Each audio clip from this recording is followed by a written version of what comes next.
네, 김요한입니다. 같이 말씀 묵상하겠습니다. 바울은 세 개의 십자가에 대해서 이야기를 하죠. 세상이 그리스도를 못 받고요.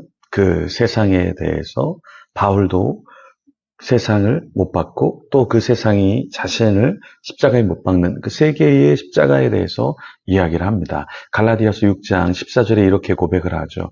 그러나 내게는 우리 주 예수 그리스도의 십자가 외에 결코 자랑할 것이 없으니 그리스도로 말미암아 세상이 나를 대하여 십자가에 못 박히고 나도 또한 세상을 대하여 그러하니라. 자, 이게 무슨 말이죠? 바울은 세상이 그리스도를 십자가에 못 박았으니까 자신도 세상을 십자가에 못 박고 세상도 역시 자신을 원수로 생각해서 그렇게 한다라는 것이죠.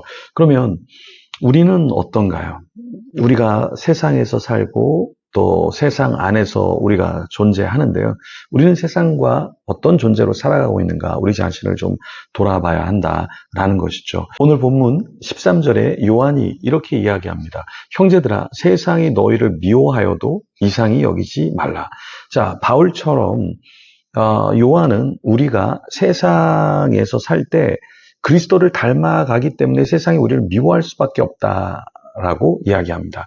그러니까 핍박을 받을 수밖에 없다. 그리고 세상의 인정을 받을 수 없다라는 겁니다. 어떤 목회자분이 이런 질문을 했어요. 일하는 목회자분인데요. 일하다 보면 이렇게 불의를 행하는 그 회사 그리고 사람들이 있는데 그것을 얘기를 하면 그 사람들이 받아들이지 않고 오히려 자신을 증오하고 내치려고 한다. 그런데 목회자로 이 사람들하고 이렇게 뭔가 각을 세우게 되고 관계가 어그러지는데 자신이 이런 것을 어떻게 해야 되는가? 질문을 한 적이 있습니다. 제가 말씀드린 것은 어차피 이 말씀처럼 세상이 우리가 하는 방식을 달가워하지 않죠. 그러니까 정직하려고 할 때 정직하면 돈을 못 버니까 편법을 쓰려고 하고 그랬을 때 우리가 하는 말과 삶이 그들이 받아들일 수 없는 부분이 많기 때문에 미워할 수밖에 없는 것이죠.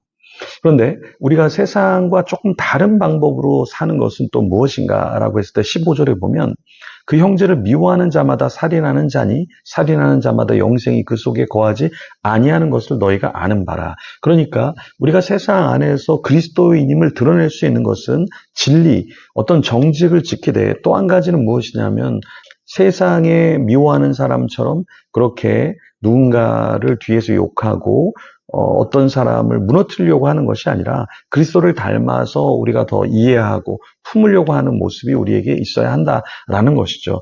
그러니까 미워하는 자마다 살인하게 되고 살인하는 자는 영생이 그 속에 있지 않다라고 이야기했습니다. 우리가 하나님을 어떻게 따른다고 이야기하고 하나님의 자녀라고 이야기할 수 있을까? 영생의 자녀는 어떻습니까? 세상 사람보다 훨씬 더 많은 사랑의 마음을 갖고 있다라는 것이죠. 이 사랑의 마음, 용서의 마음이 세상이 줄 수 없는 것이고 세상 안에서 가질 수 없는 것이다라는 것이죠. 여러분,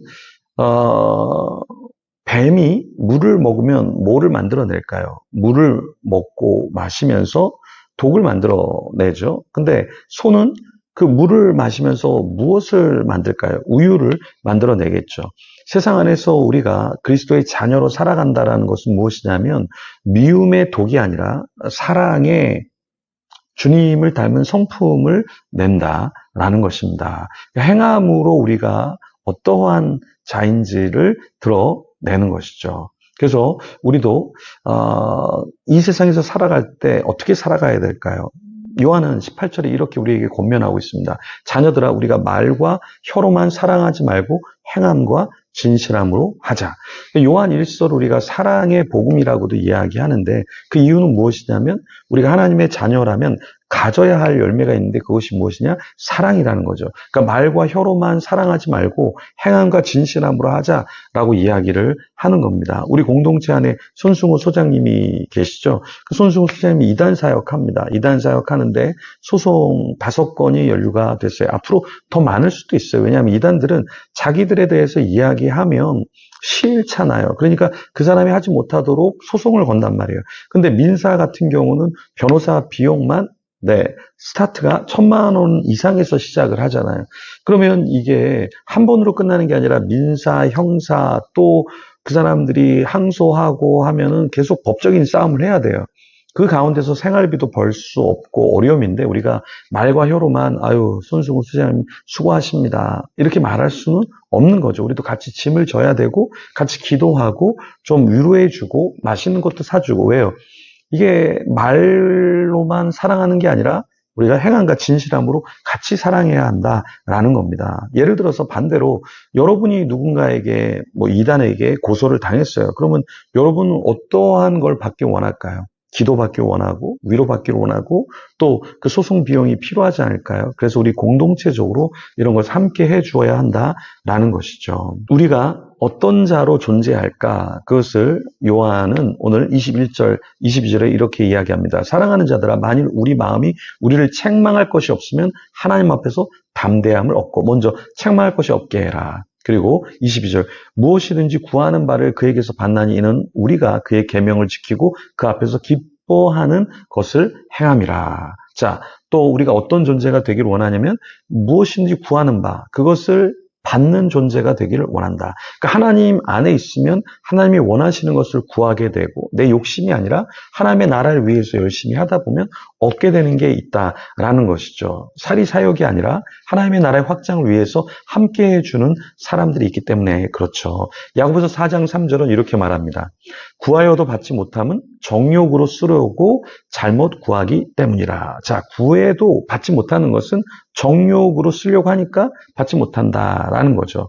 제가 어떤 분하고 사역 얘기를 하면서 우리가 마이너스고 없지만 사역을 하는데 또 이렇게 메꾸어지게 되고 마이너스가 되지 않는 경우가 많다. 그래서 우리 품는 교회가 여러 가지 일을 하고 또 성교회를 통해서 여러 가지 일들을 하지만 어떻게 이것을 감당할 수 있을까?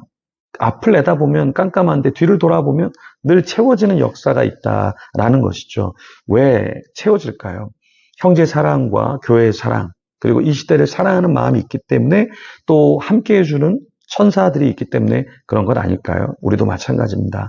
여러분 두려워하지 마시고 염려하지 마시고 나는 돈이 없어, 나는 능력이 없어, 나는 도와줄 사람이 없어, 나는 시대를 잘못 탔어 이게 아니라 하나님 앞에서 담대함을 갖고 주를 위해서 열심히 우리가 일하고 사랑하면 우리도 축복을 누릴 줄 믿습니다. 같이 우리 손승우 소장님을 위해서 기도해 주시고 어려움에 처한 사람들을 위해서 기도해 주시고 주위에 사랑해야 되는 사람을 위해서 같이 기도하며 하나님 앞에 나가겠습니다.